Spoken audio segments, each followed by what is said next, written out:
You've probably had this moment before. You're in a room where nothing is wrong. People are friendly. The conversation is light. You're participating. You're smiling at the right times. From the outside, everything looks normal. And yet, somewhere underneath that surface calm, there's a quiet awareness that you don't fully belong to what's happening. Not in a dramatic way.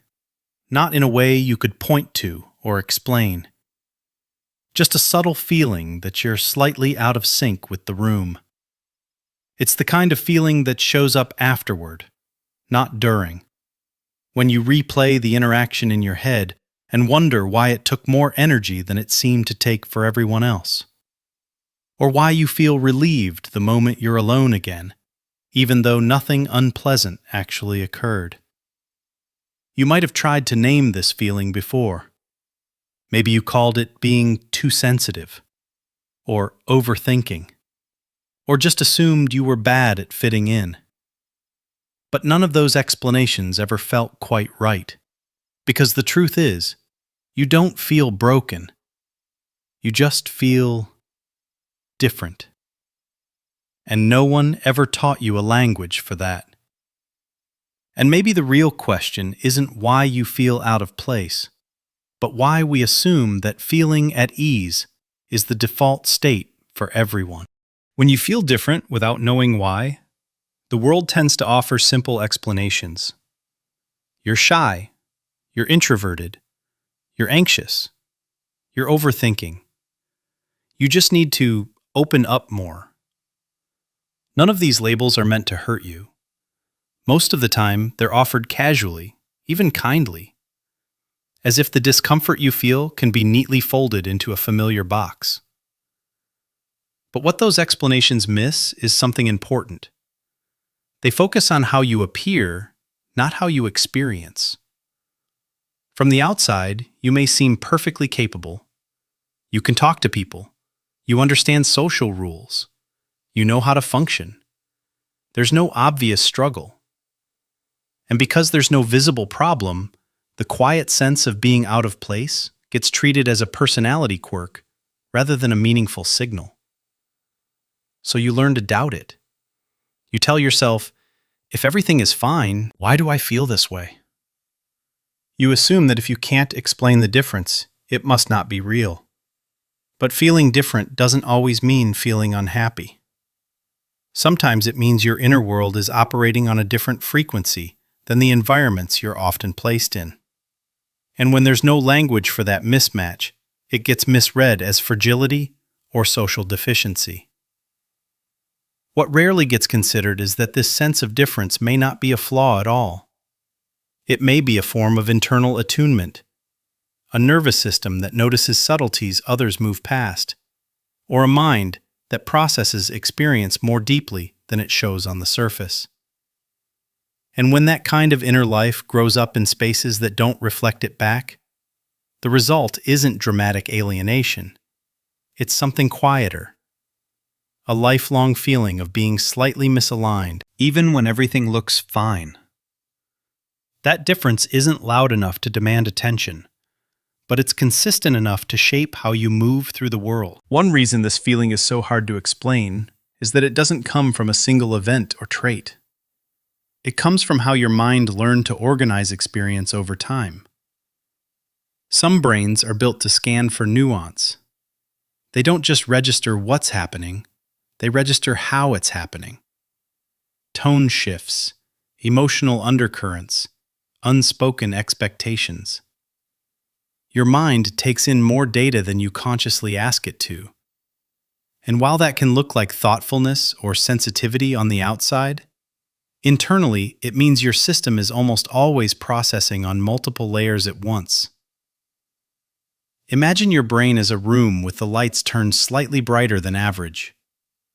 Nothing is wrong with the room, but the brightness makes you aware of dust in the air that others don't notice. You see more, hear more, and feel more. Not dramatically, just consistently. Over time, this creates a subtle gap between you and your surroundings. Not because you don't understand people, but because you understand too much at once. Your nervous system is constantly integrating information that doesn't get acknowledged out loud. And when your inner processing doesn't match the simplicity of the external moment, you feel out of place without knowing why. There's also a timing difference. Many people move through life by reacting quickly and adjusting later. Your mind may do the opposite.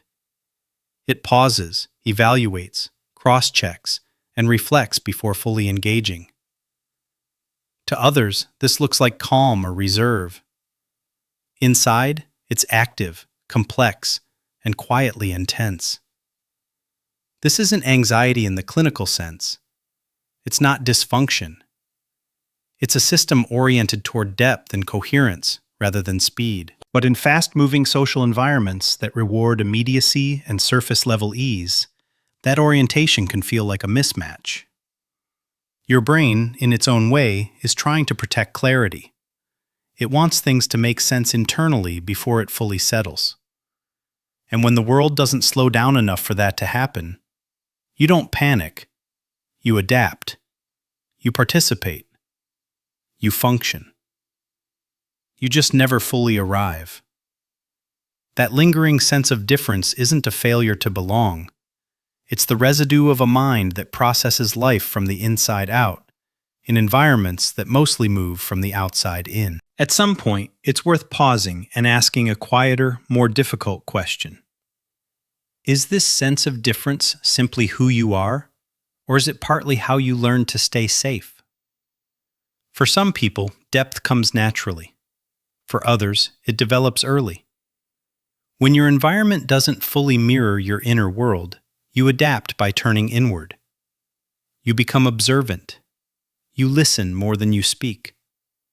You learn to read rooms before entering them emotionally. Not because you're afraid, but because that's how coherence is maintained. This is where the line between preference and protection begins to blur. You may genuinely enjoy reflection, solitude, and internal clarity. And at the same time, those qualities may have been strengthened by moments when being fully expressive didn't feel useful, welcome, or understood. The mind remembers what worked. If staying inward reduced friction, confusion, or emotional noise, it quietly made that strategy permanent. The uncomfortable part isn't that this happened. It's that the adaptation can become so seamless, you forget it was an adaptation. You start to experience distance as identity, difference as inevitability. And so you stop questioning it. You stop wondering whether the world feels misaligned because you're meant to stay slightly apart, or because your system learned that being fully present required too much translation.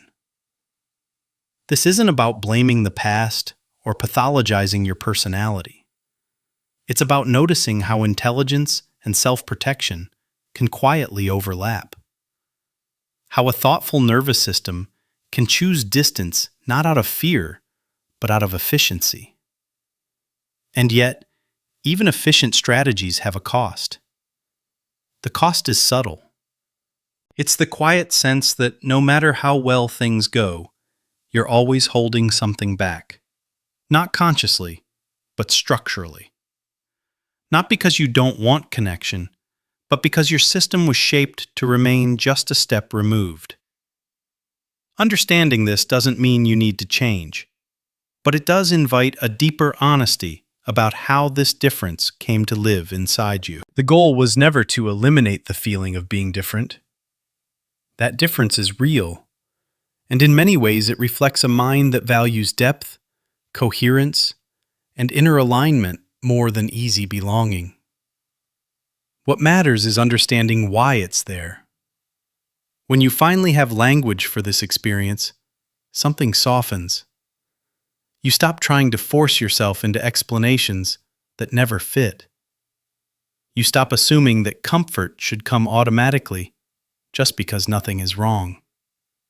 And instead, you begin to recognize that your nervous system has its own logic, one shaped by awareness, subtlety, and a long habit of paying attention. This doesn't mean your distance is a flaw.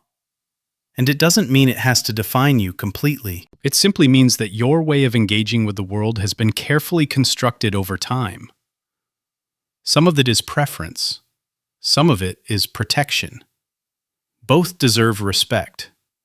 Neither needs to be rushed or corrected. Clarity doesn't arrive as a sudden breakthrough. It arrives as permission. Permission to stop self-interrogating every quiet discomfort. Permission to trust that feeling different doesn't automatically mean being disconnected. And permission to let your inner world exist without needing constant translation. You don't need to become more obvious. You don't need to simplify yourself for ease. You only need to understand the structure you've been living inside.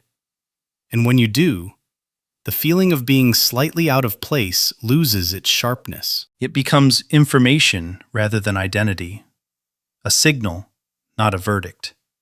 That understanding is often the first moment you stop asking what's wrong with you and start recognizing what's been quietly right all along.